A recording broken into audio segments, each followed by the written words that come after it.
I am confident that the establishment of the State Department for Science, Research and Innovation will help resolve the coordination and governance issues.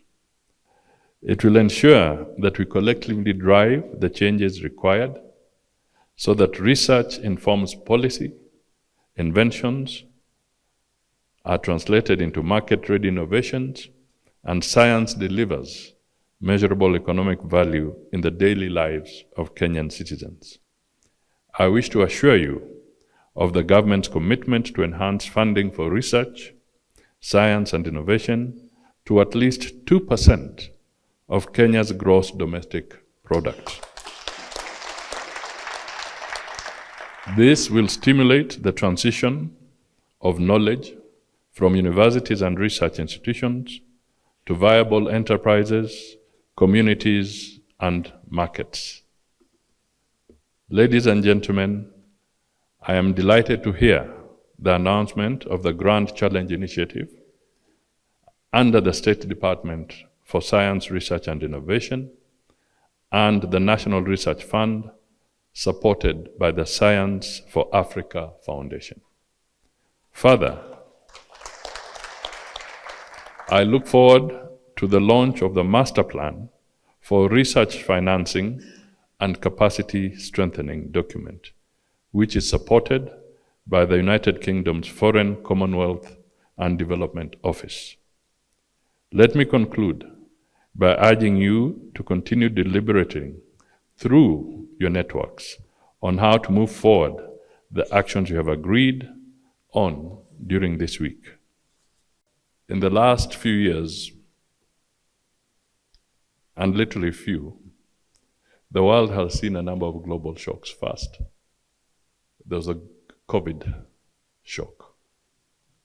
It shook the whole world. Then there was the Ukraine-Russian conflict at the beginning. Again, another shock, with the impact and implication filtering through global economies and forcing realignment of funding by various countries to critical institutions, whether multilateral or those that are involved in aspects of research like yourselves. And then more recently, up to now, we are still experiencing is the Middle East crisis. That's perhaps the third shock. Successive shocks, global shocks to humanity.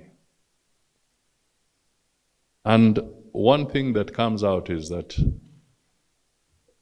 we as a nation or as a people must realize that it cannot be business as usual. This is where your skills, your innovations must be brought to bear so that alternative solutions can quickly be made available to citizens, particularly those from developing countries like us.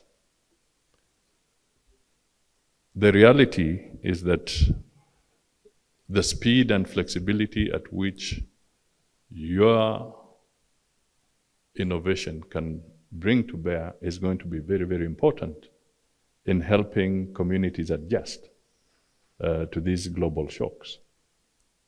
There has to be some accelerated process.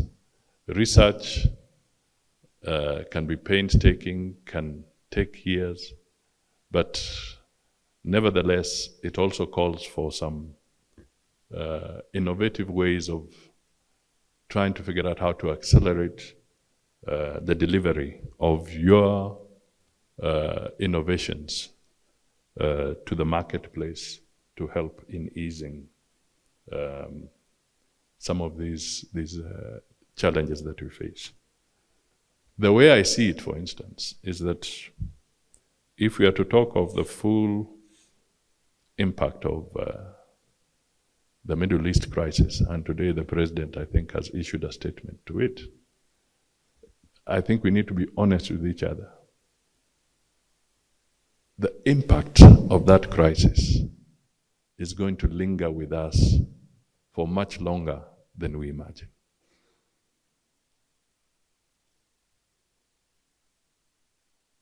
And we need to brace ourselves, and we need to start looking at how to manage some of the challenges that are ahead of us. The full impact is going to filter into our economies. Even if the war stops,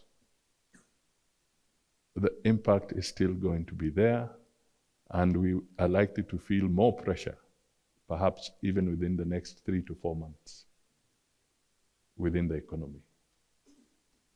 And I speak because it is important we communicate this to the people and start preparing ourselves psychologically for more difficult times. If you come across some of the literature in the Middle East, for instance, where we rely for all our fossil fuels, as an example, you will find that the Strait of Hormuz is literally where everything goes through. It is a choke point now. And even when the release is made, it's going to take time. There's lead time for this fuel to get to its respective destinations. We must speak to our people and tell them that it is not going to be an instant coffee engagement. If you're looking for instant coffee, you have to go to a cafeteria for that. Now, this is the real world. We are going to go through some difficult moments, and whereas other countries like the UAE, maybe Saudi may find different routes to evacuate their fuel, there are others that are going to be even tighter. As somebody called it, they become prisoners of geography because of their very location. You may find something like the liquefied natural gas, that is the gas we use, and primarily our biggest source is Qatar. Qatar has no other outlet to evacuate gas. It is only through the Hormuz Strait. So what does this mean to the food that will be at the dining table for families? It's going to have implications. Now, these are issues that sometimes you cannot explain in a political rally, because we politicians, at a political rally, we want to speak, somebody claps for you, and you think you have won the day. But the reality is different. The reality is that we are walking a difficult moment. The impact of the global shocks will hurt us. And this is why what we are doing here in terms of trying to ramp up the whole idea of science, innovation, and technology in our communities and make it sustainable is extremely important. And therefore, I want to really commend you for what you're doing and to encourage you that it is through what you are capable of doing that solutions will be found that are sustainable for economies like ours, And for us to realize that we have to, as we go into the future, we have to make investments in areas that we never thought we could or we should. But we have now been taught that it will be important to see how we can get gas from Tanzania and get gas from Mozambique going into the future. These are the hard lessons that now must come to our doorsteps. It can no longer be assumed that it will always be the same. So I thought maybe sharing a few of these observations would be helpful to just kind of show that level of perhaps desperation that we could find ourselves in if we do not support science and innovation.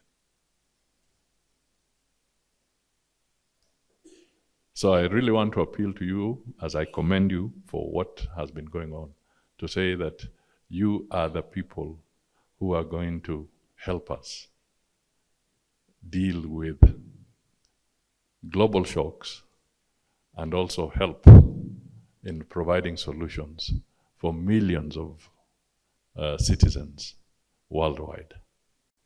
It is now my pleasure to declare the inaugural Science, Research, Technology, and Innovation for Society Week officially closed. There's a ribbon that we're going to cut. And I request that we all please give our distinguished guests a big round of applause as the master plan is launched. Thank you. A big round of applause as we celebrate the Kenya Research, Financing and Capacity Strengthening Master Plan. Tushangilie Kenya, taifa letu tukufu, Kenya tunayoipenda.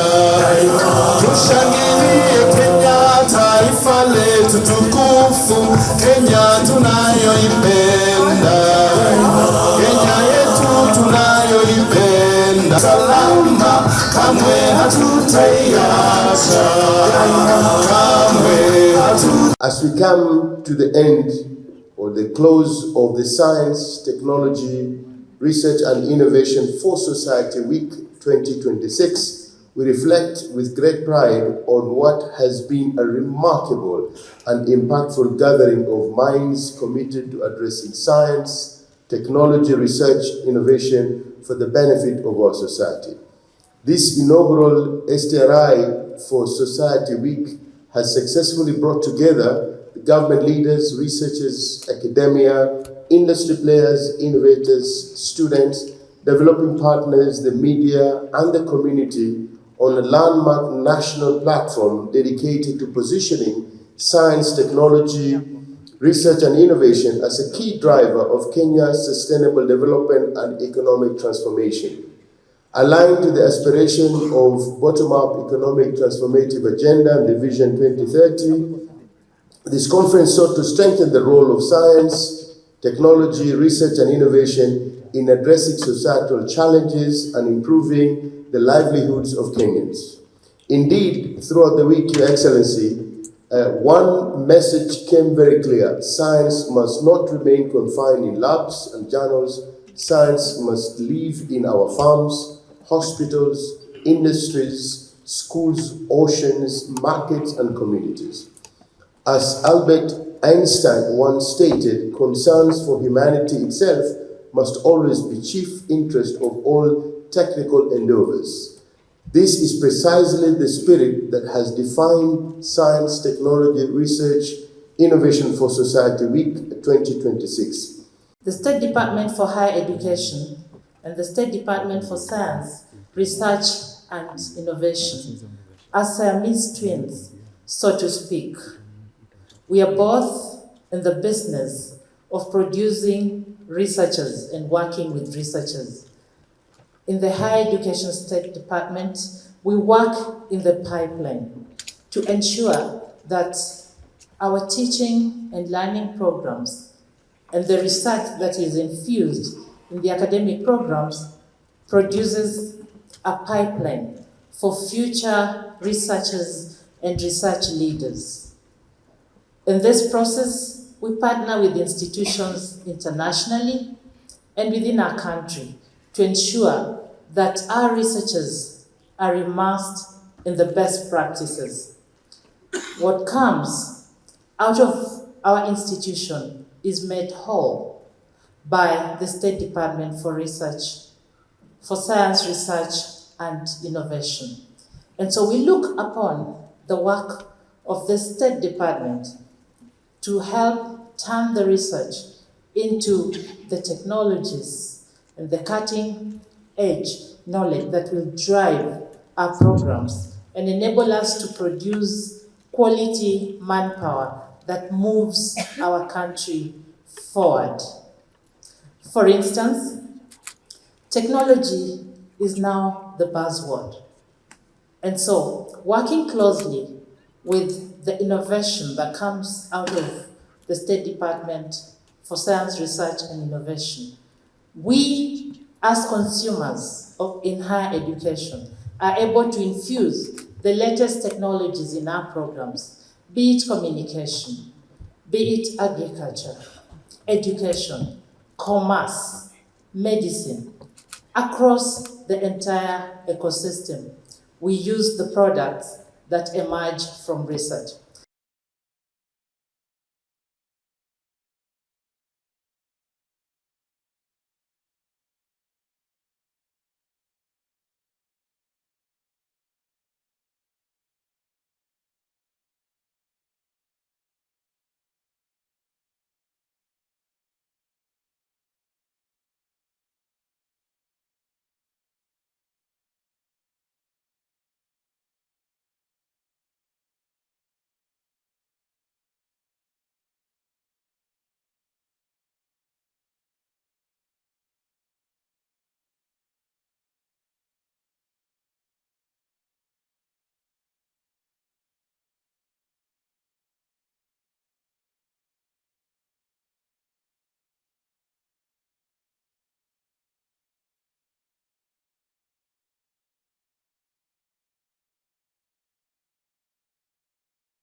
Excellency, this is a use of virtual reality and digital twinning technology that is led by Professor Moscow of Mudavadi University. But our main goal is to develop the content which will want us to make company university. But the main idea is to make sure that infrastructure can be shared. Machine de Bolero.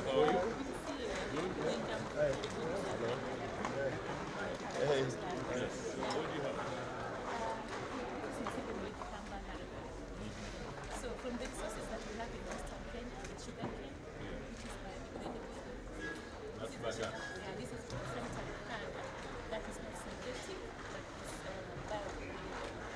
So this is sanitary pad. Madam, we use the sanitary. And even the syrup from there, yes. So with the mountains of sugar bagasse that we have, we'll be able to resolve a solution mass production. Yeah. Yeah. And then you entice the big investors, Yes. whether local or Or international. Yeah. Because in Africa, every country is supposed to do that. Yeah. okay, Thank you so much for finding Asante time. sana. Mr. People will explain to His Excellency what we do.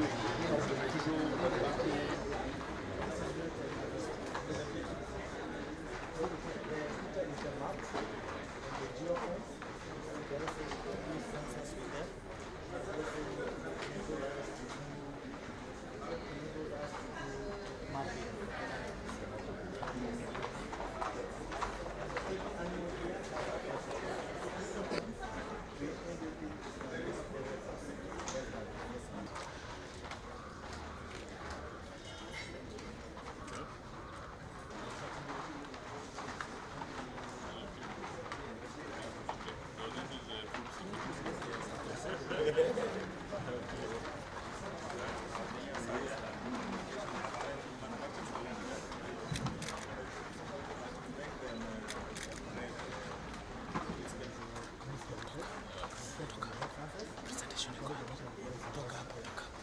Exact point of having the entrance. This is the time for combat operations. So here we are printing this entrance.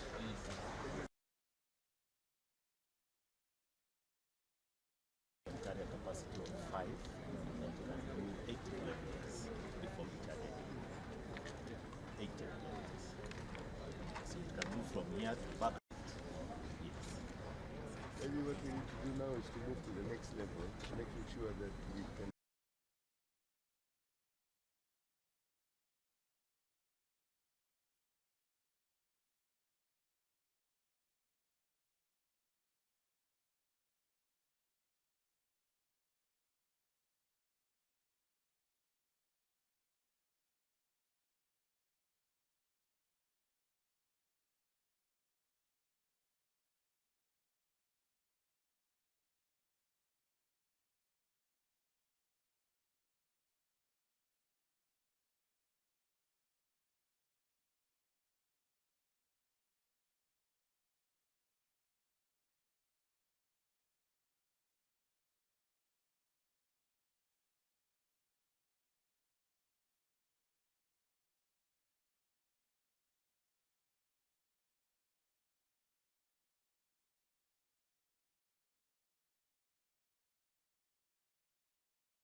We are ready.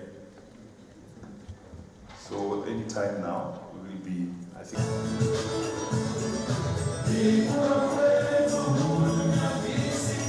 Give them a round of applause as we are upstanding. Kindly let us be upstanding.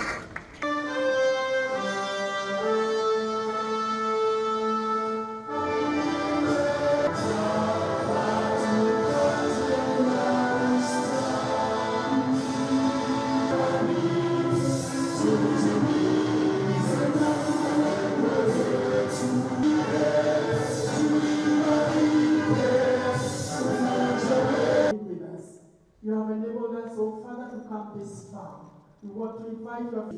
Has been a week of celebration of Kenya's ingenuity and our shared in the Kenya Vision 2030 NTP4 and our chief guest. To recognize the CEO was present, the vice chancellors, distinguished participants, ladies and gentlemen, good morning. Glad for your presence this morning as good find time to grace.